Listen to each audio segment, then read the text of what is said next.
Legal updated cases में आने के लिए थैंक यू, धन्यवाद। और जिसने सब्सक्राइब नहीं किया काइंडली सब्सक्राइब कीजिए और नोटिफिकेशन बेल को ऑन कीजिए, जो कि आपको डेली न्यू वीडियो का अपडेट देंगे आपको मेरा चैनल के माध्यम से।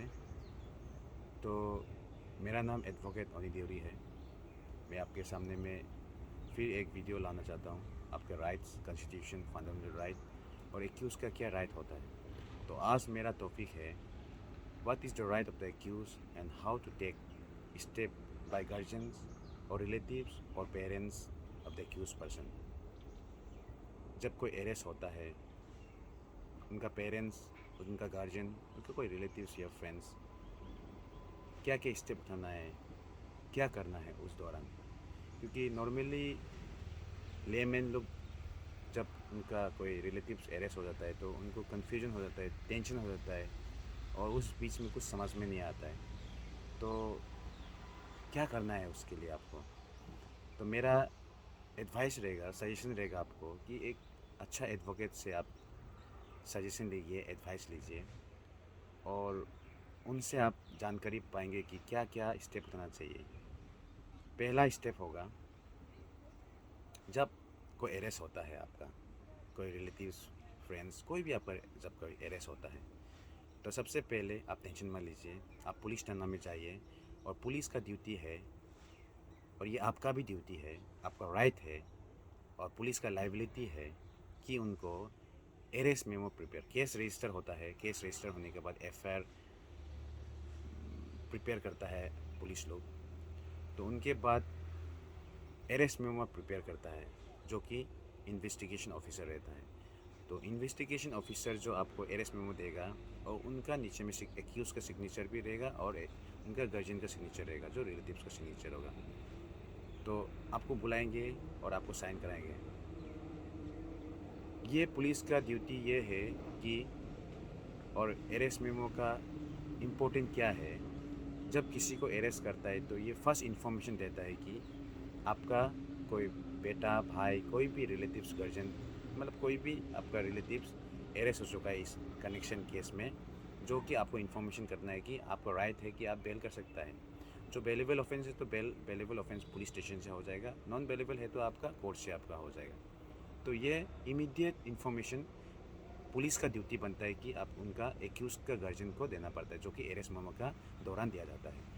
तो अरेस्ट मेमो का कॉपी आपको पुलिस स्टेशन से मिलेगा। अदर जो डॉक्यूमेंट है अगर पुलिस स्टेशन से आपको मिलता नहीं है तो आप क्या करना है, आप कोर्ट में जाना है। नियरेस्ट जो जुरिडिक्शन का उस पुलिस स्टेशन के पास में जो मजिस्ट्रेट है, कोर्ट है या डिस्ट्रिक्ट कोर्ट है, वहाँ पे आपको जाना है। जाके आपका जो जो रिक्वायर्ड डॉक्यूमेंट है आप उसको निकाल सकता है।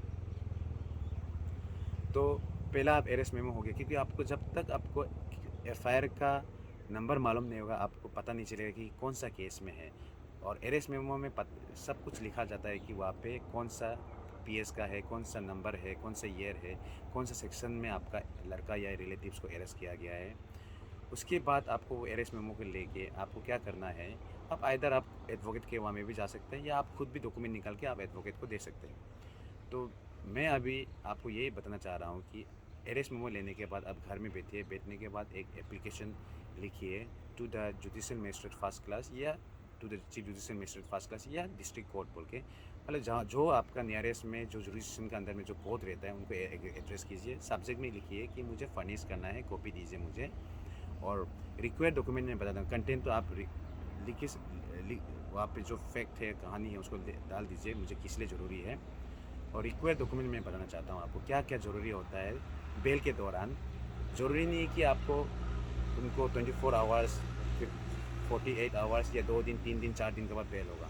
जिस दिन अरेस्ट हुआ है उसी दिन भी आप बेल अप्लाई कर सकते हैं।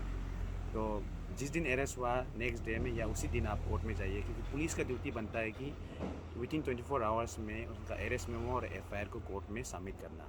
अगर ये नहीं किया है तो ये वायलेशन होगा, फंडामेंटल का वायलेशन होगा और लॉ का वायलेशन होगा, जो कि पुलिस कभी नहीं चाहेगा और उनके अगेंस्ट में केस बनता है, एक्शन लेगा। लेकिन पुलिस तो विदिन 24 आवर्स में आपका डॉक्यूमेंट को कोर्ट के अंदर में सबमिट कर देता है। तो अभी आपको क्या करना है, फर्स्ट आपको एफआईआर निकालना है। जो कि FIR एक फॉर्म रहता है 154 बोल के। देन आपको कंप्लेन लेटर, कंटेंट क्या डाला है, किस केस में, किस कहानी में आपका लड़का को अरेस्ट किया या कोई आपका जो जान पहचान है रिलेटिव्स को अरेस्ट किया है। देन अरेस्ट मेमो तो आपके पास है। फॉरवर्डिंग लेटर जो कि आईओ कोर्ट को फॉरवर्डिंग भेजेगा, उसमें लिखा गया कि इनका इस केस में, इन केस में अरेस्ट किया है। देन उसके बाद से रिमांड ऑर्डर रहेगा, कोर्ट से रिमांड करेगा कि इनको कितना दिन का रिमांड चाहिए, 7 days, 15 days. Police remand 15 days तक होता है, कोर्ट 15 डेज़ तक उनको दे सकता है और रिमांड दे सकता है, जो कि पुलिस प्रे करेगा। तो नॉर्मली 7 डेज़ का रिमांड रहता है, वो रिमांड ऑर्डर आपको लेना है। उसके बाद से आपको क्या करना है, उसके बाद से आपको अगर पकड़ लीजिए कोई गाड़ी का साथ में पकड़ा गया है या कुछ सामान का साथ में पकड़ा गया है, तो सीजर अगर बनाया है तो सीजर मेमो भी आप निकाल सकते हैं।